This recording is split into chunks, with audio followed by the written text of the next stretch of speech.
My 28F stepsister 29F slept with my ex-fiancé 37M and married him.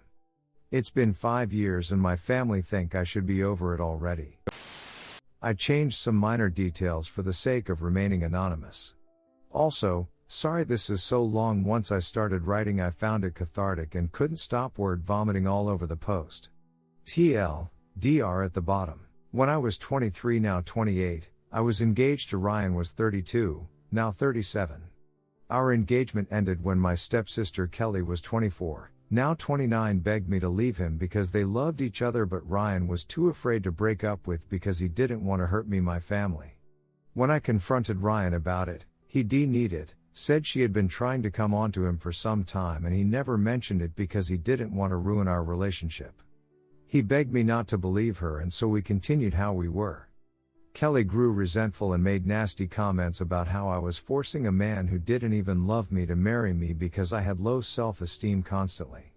A month later, she sent me a video of them having time in my bed and multiple screenshots of him telling her he loved her, how he wished she was the girl he was marrying, how he hated that I wouldn't let them be together. I was devastated and angry, but my best friend convinced me not to go nuclear on them and instead to quietly move out when Ryan was at work the next week. So that's what I did.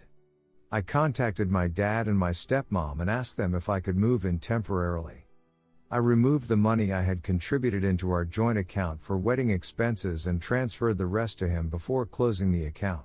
Once I got settled in, I sent all of the screenshots she sent me to all of our relatives and his. Ryan tried to get back together with me multiple times, but I ended up blocking him when I found out he had proposed to her with the same ring he gave me. I left it behind.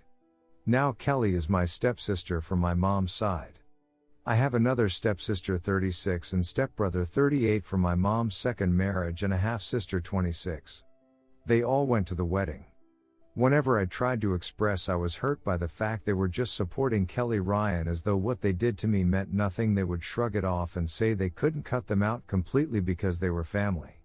I haven't spent a single holiday with my mom's side since, neither has my older biological brother or sister.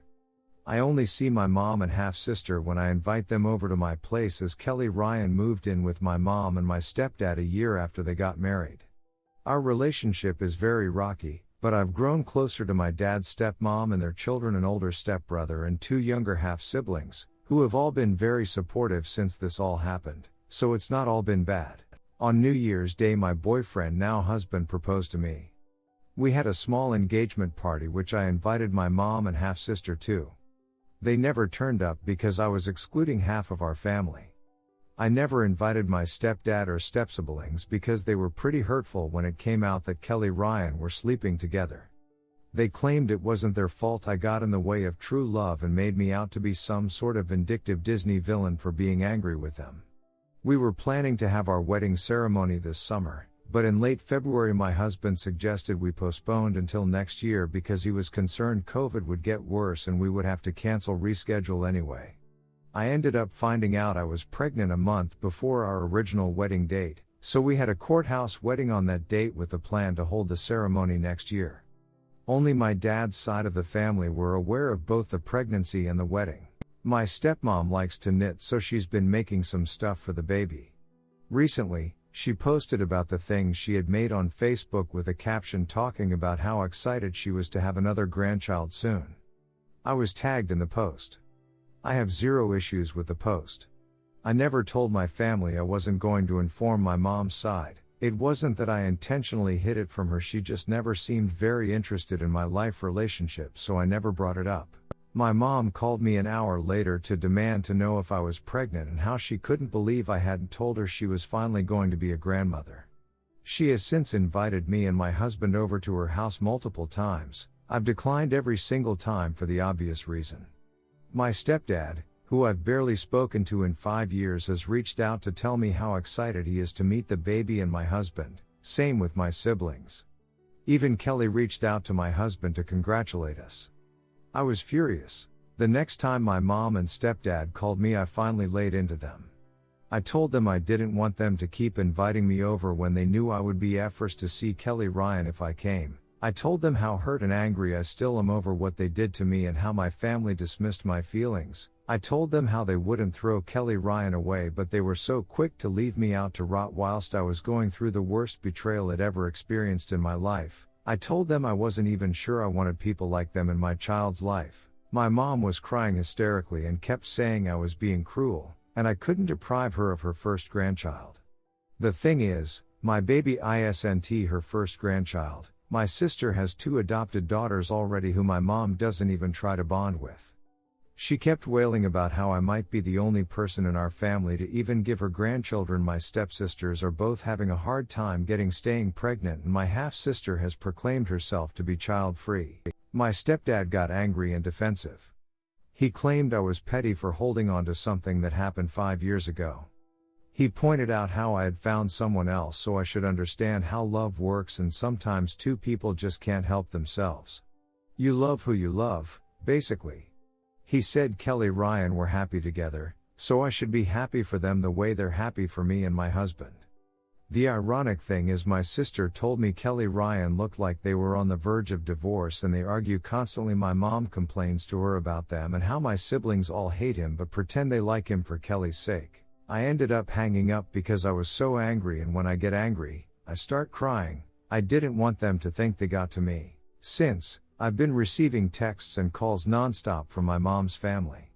They're all essentially telling me I should be over things already. It's gotten to the point me and my husband have switched phones so he can screen my messages for me, and I don't have to read them. TLDR, my stepsister slept with my ex-fiancé and married him. I'm now happily married to someone else and we're expecting our first child together. My family thinks I should be over it already since I've moved on, but the anger is still there, and I have no interest in forming a relationship with my ex or my stepsister again. They're now putting pressure on me to try and get me to forget it ever happened. How do I make my family understand just how unforgivable what Kelly Ryan have done to me is? I would prefer not to go completely no contact, but is that my only option here? Redditors' reactions. Redditor 1, 5 years ago they didn't choose you, now you don't choose them. Simple. Redditor 2, so pathetic that all their wailing is about what you are doing to them and no apologies or even acknowledgement about what they all did to you. Sounds like you're always the one who has to accommodate others. Edit. Spelling. Redditor 3, I speak from personal experience when I say that having toxic family members in a child's life is much, much worse than not having them there at all. My grandparents' dad's side always talked poorly about my mom when they babysat me as a kid. It put some awful ideas in my head and led to a lot of pain and sadness for my mom as I repeated some terrible things I didn't understand. I know you would feel guilty if you cut your family off, but you can't put your own feelings over the well-being of your child. Letting people who very clearly don't respect you into your child's life is a choice you will almost certainly come to regret. Don't do that to your kid. Please. This group of people includes a woman who stole your fiancé, and adults who blamed you for having a problem with it. Do you really think these people are going to be good influences on your child?